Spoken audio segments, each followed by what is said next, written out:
नमस्कार बच्चों, स्वागत है आप सभी का आज के इस वीडियो में।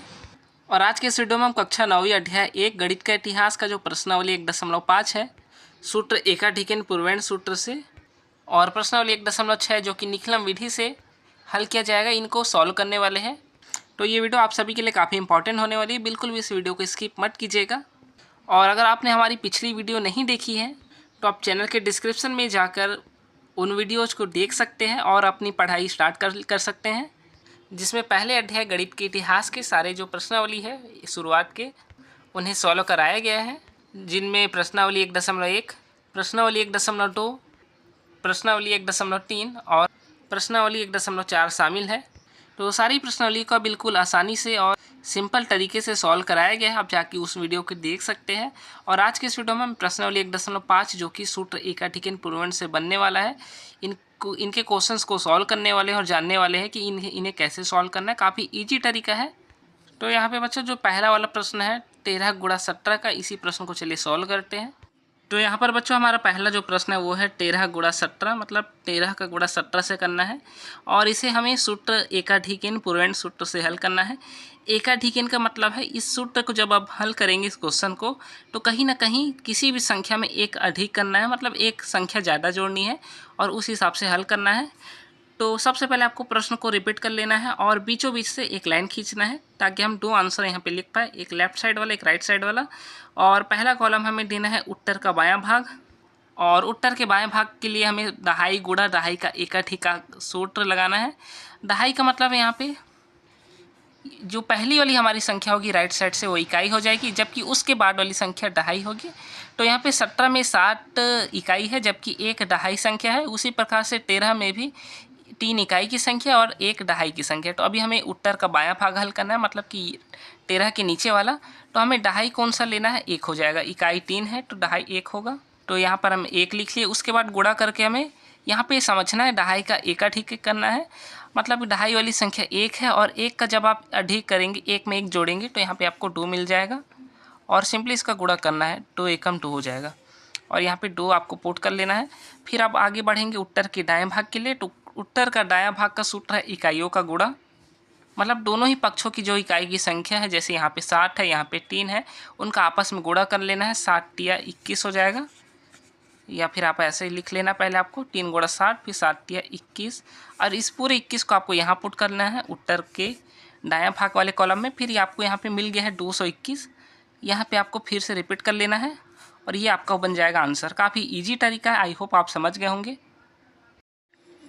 तो इसी प्रकार से बच्चों और भी क्वेश्चन बन जाएंगे, जैसा कि हमने पहला वाला क्वेश्चन को सॉल्व किया है वैसे आप इन सारे क्वेश्चंस को बना सकते हैं। अब हम इसी प्रश्नावली में से उन ऐसे क्वेश्चंस को देखने वाले हैं जिनमें 3 डिजिट आपको मिलेंगे, जैसे ये टाइप के क्वेश्चन जिसमें 3 डिजिट के क्वेश्चंस है। तो इनमें से भी एक क्वेश्चन को चलिए देख लेते हैं, काफ़ी ईजी है ये भी। तो इसमें हम ये वाला प्रश्न देखने वाले 10वां प्रश्न 105 गुणा 105 वाला। तो यहाँ पर बच्चों 10वें वाले प्रश्न को हम सॉल्व करने वाले, जिसमें 105 का गुणा 105 से करना है। तो सबसे पहले इसमें भी आपको सॉल्व के लिए जब आप करेंगे तो आपको यहाँ पे उसी प्रकार से प्रश्न उतार लेना है और बीचों बीच से एक लाइन खींच लेनी है ताकि आप लेफ्ट साइड और राइट साइड के आंसर को पुट कर सके। फिर से आपको पहला कॉलम मिलेगा उत्तर का बायां भाग, जहाँ पे हम यहाँ पे जो आंसर को लिखने वाले हैं। तो इसका रूल वही है, दहाई गुणा दहाई का एकाधिक, मतलब दहाई में एक और जोड़ना है। तो यहाँ पे ध्यान देना होगा, यहाँ पे इकाई दहाई सैकड़ा इसे ऐसा पढ़ा जाएगा, लेकिन इस वाले जब आप सूत्र से हल करेंगे तो पहली संख्या इकाई होगी, जबकि यहाँ बाकी जितनी भी संख्या है वो सारी दहाई में आएगी, मतलब ये इकाई है और ये बाकी जितनी भी है वो दहाई हो जाएगी। तो दहाई में पूरा 10 को लेना है, तो यहाँ पे दहाई के नीचे 10 आ जाएगा और दहाई का एकाधिक मतलब 10 में जब आप एक और जोड़ेंगे तो यहाँ पे 11 हो जाएगा और 11 लिख लेना। 11 दहाम 110 हो जाएगा और इस 110 को यहाँ पे पुट कर लेना है हमें। तो अब हमें आगे बढ़ना है बच्चों उत्तर के दाएं भाग की ओर। तो उत्तर के दाएं भाग का भी जो सूत्र वही है, इकाइयों का गुणा करना है। तो इकाई की जो संख्या है, इकाई मतलब कि यहाँ पे अगर आप राइट साइड में देखेंगे उत्तर के दाएं भाग की ओर तो यहाँ पे 5 मिल जाएगा, जबकि उत्तर का जो बायां भाग है वहाँ पे भी 5 है इकाई की संख्या। तो सिंपली हमें 5 का गुणा 5 से कर लेना है, 5 गुणा 5, तो 5 पंचे वैसे भी 25 हो जाएगा और यहाँ पे हमें 25 को यहाँ भी पुट कर लेना है इस टाइप से। तो जैसे ही हम पुट करेंगे यही हमारे प्रश्न का आंसर हो जाएगा, जहाँ पे 110 और गुणा में 25। लास्ट में हमें आंसर को फिर से वही लिख लेना है जो कि पहले वाला आंसर हमारा 110 और यहाँ पे 25, मतलब 11,025 इस प्रश्न का आंसर है। और इस टाइप से आपको 3 अंक की संख्या वाले प्रश्नों को हल करना है, जो कि काफ़ी ईजी है। आई होप आप समझ भी गए होंगे कैसे इन्हें हल करना है।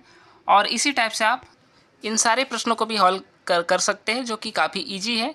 बस संख्या थोड़ी बढ़ गई है, काफ़ी आसान है। और अब हम सिंपली आगे बढ़ जाते हैं प्रश्नावली 1.6 की ओर, जिन्हें निखिलम विधि के माध्यम से हल करना है। ये अब तक का सबसे अलग टाइप का आपको विधि मिलने वाला है, जिन्हें आपको सॉल्व करना है, निखिलम विधि। तो इसका जो पहला वाला प्रश्न है उन्हें चलिए सॉल्व करते हैं। आपको काफ़ी कुछ समझ में आ जाएगा। प्रश्नावली 1.6 में बच्चों निखिलम विधि से हल करना है प्रश्नों को। और ये पहला वाला प्रश्न है जिसमें 13 का गुणा 13 से करना है। और इसे कैसे हल करना है, उसके लिए आपको सबसे पहले आधार अंक लिखना होगा, फिर विचलन लिखना होगा, और फिर इस तरह का कॉलम बनाना पड़ेगा। मतलब कि सबसे पहले आपको आधार अंक समझना होगा। आधार अंक है मतलब कि ये जो संख्या हमारे पास है, जो प्रश्न में 13 है, वो किस संख्या के सबसे करीब है। ऑप्शन में हमारे पास 10, 20, 30, 40, 50, 60, 70, 80, 90, 100 इस टाइप के ऑप्शन हमारे पास है, जिनमें किसी एक पे हमें आधार अंक को चुनना है। तो 13 जो है 10 के सबसे ज़्यादा करीब है, 20 के करीब नहीं है, 10 और 20 के सबसे करीब है, लेकिन 10 और 20 में अगर आप तुलना करेंगे तो 10 के ज़्यादा करीब होगा, इसलिए यहाँ पे आधार अंक हमारा 10 हो जाएगा। अब विचलन में हमें उन संख्याओं को लिखना है जो कि प्रश्न जो हमारा है 13, जैसे वो 10 से कितना अधिक है। तो 13 10 से 3 अधिक है, तो यहाँ पे हमें +3 को रिपीट करना है। +3 2 बार लिखना है, क्योंकि यहाँ पे 2 बार 13 लिखा गया है, इसलिए +3 2 बार आ जाएगा कॉमा करके। फिर इन्हीं +3 को आपको यहाँ पे भी लिख लेना है, प्रश्न वैसा ही रहेगा। +3 यहाँ से लिखना है। अब नियम समझना है, फिर से बीचों बीच से लाइन खींच लेना है। यहाँ पे आपको सिंपली गुणा करना है, 3 × 9 हो जाएगा, जबकि क्रॉस में आपको जोड़ना है दोनों साइड से।